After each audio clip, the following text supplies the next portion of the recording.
تو حضرت عائشہ صدیقہ رضی اللہ تعالی عنہا اس کا جواب دیتی ہیں کہ کیا تم نے قرآن مقدس نہیں پڑھا؟ قرآن مقدس سارے کا سارا آپ کا اخلاق ہے۔ کان خلقہ القرآن، آپ قرآن مقدس کی چلتی پھرتی ایک تصویر تھی، اخلاق کی آپ اعلیٰ تصویر اور بہترین نمونہ تھے۔ فخر کائنات نے اپنے روزمرہ معمولات لوگوں کے ساتھ اس طرح کر کے لوگوں کی تربیت کی، اس معاشرے کی تربیت کی کہ قیامت تک آنے والے لوگ آپ کے اسوہ کامل سے ایک بہترین رستہ پا سکتے ہیں۔ ایک بدو ہے محسن کائنات، آپ نے ایک نجران سے چادر منگوائی سیاہ دھاریوں والی، آپ نے اپنے کندھے مبارک پر ڈالی ہوئی ہے، آپ جا رہے ہیں تو ایک سائل آ کر پیچھے سے کھینچتا ہے، تو صحابی کہتے ہیں کہ ہم نے دیکھا کہ پیارے محبوب کے کندھے پر وہ نشان بن گئے، لیکن آپ نے اس سوالی کو جھڑکا نہیں۔ وہ آ کے کہتا ہے کہ مجھے کچھ عطا کیجیے، تو آپ صلی اللہ تعالیٰ علیہ وسلم اس خندہ پیشانی، اس پیار اور اخلاق سے پیش آتے ہیں جس کی نظیر بھی نہیں ملتی۔ حالانکہ یہ کام کرنا بڑا مشکل ہے، لیکن پیارے محبوب نے ہمیں یہ بات سمجھائی۔ اسی طریقے سے حضرت انس رضی اللہ تعالیٰ عنہ فرماتے ہیں کہ میں 13 سال تک پاک پیغمبر کی خدمت میں رہا، ایک دن بھی آپ نے نہ مجھے جھڑکی دی، نہ میرے ساتھ کوئی ایسی بات کی جس سے میری دل آزاری کا شیبہ تک۔ اور ایک خادم ہو اتنا مانوس ہے آپ کے ساتھ کہ آپ ایک کھجور کے تنے پہ بیٹھ کر خطبہ دیتے ہیں تو وہ کاٹ کی حضرت انس ڈبیا بنا کر آپ کے رخ انور سے جب پسینہ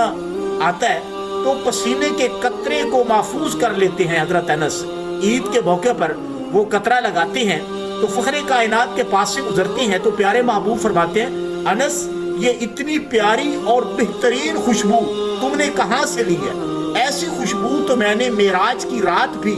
نہیں میں نے سونگھی یا مجھے محسوس ہوئی جتنی یہ پیاری خوشبو تمہارے پاس ہے۔ حضرت انس کہتے ہیں یا رسول اللہ میں نے کہاں سے خوشبو لینی تھی؟ آپ خطبہ دے رہے تھے، آپ کے خطبے سے میں نے وہ چیز، آپ کے پسینہ کو میں نے محفوظ کیا ہوا تھا اور وہی پسینے کے قطرے کو میں عید کے موقع پر لگا دیتا ہوں۔ تو یہ پاک پیغمبر کے اخلاق کریمہ تھی۔ دیکھیے وہ بڑھیا عورت جو ایک گلی کی نکڑ پر کھڑے ہو کر مکان کی چھت پر روزانہ آپ صلی اللہ تعالیٰ علیہ وسلم کے اوپر کوڑا کرکٹ پھینکتی ہے، ایک دن پیارے محبوب گزرتے ہیں، وہ عورت موجود نہیں ہے، دوسرے دن پھر موجود نہیں تھی، آپ اس کی خیریت دریافت کرتے ہیں تو معلوم ہوتا ہے کہ وہ بیمار ہے، آپ اس کے گھر چلے جاتے ہیں۔ کائنات کا امام فخر کائنات جس کی لب ہلے خالق کے کائنات قسم اٹھائے، جو ہجرت کریں اللہ رب العزت قسم اٹھائے، جو اپنے دل کے ارادے کو کسی اور قبلہ کی طرف موڑے تو خالق کائنات قسم اٹھائیں، وہ نبی اس کافرہ کے گھر جا کے بیمار پرسی کرتے ہیں، اسے پانی پلاتے ہیں، دوائی دیتے ہیں، اس کے گھر کی صفائی کرتے ہیں۔ وہ عورت آپ کے اخلاق کریمہ سے اس قدر متاثر ہوتی ہے کہ کلمہ پڑھ لیتی ہے۔ اسی طریقے سے ایک آپ کی نہایت تھی آپ سے بغض رکھنے والی عورت، اس نے سامان اٹھایا ہوا ہے، پیارے محبوب تشریف لے کے جا رہے ہیں، آپ اس عورت سے سامان لے لیتے ہیں، وہ عورت آپ کے اس رویے سے اس قدر خوش ہوتی ہے تو آپ صلی اللہ تعالیٰ علیہ وسلم سے کہتی ہے کہ اس مکہ میں ایک آدمی آیا ہے،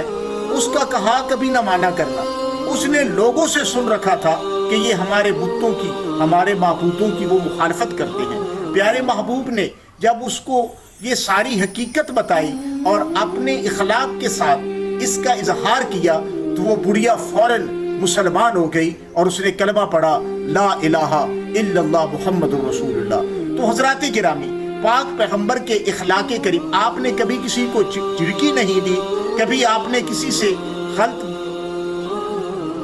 بات نہیں کی، بلکہ آپ صلی اللہ تعالیٰ علیہ وسلم اپنا پیار، اپنی مودت، اپنے اخلاق، اپنی حسن تدبیر، اپنی پیاری تربیت سے اس قدر لوگوں کے دل میں گھر کر گئے کہ میڈیا اور آج کے دور کی نسبت اس دور کو کا موازنہ کریں جب اللہ تبارک و تعالیٰ سریعام فرما رہے تھے کہ وَإِن كَانُوا مِن قَبْلُ لَفِي ضَلَالٍ مُبِينٍ، تو آپ نے ایسی شمع جلائی کہ تا قیام قیامت اس کے اثرات نمایاں رہیں۔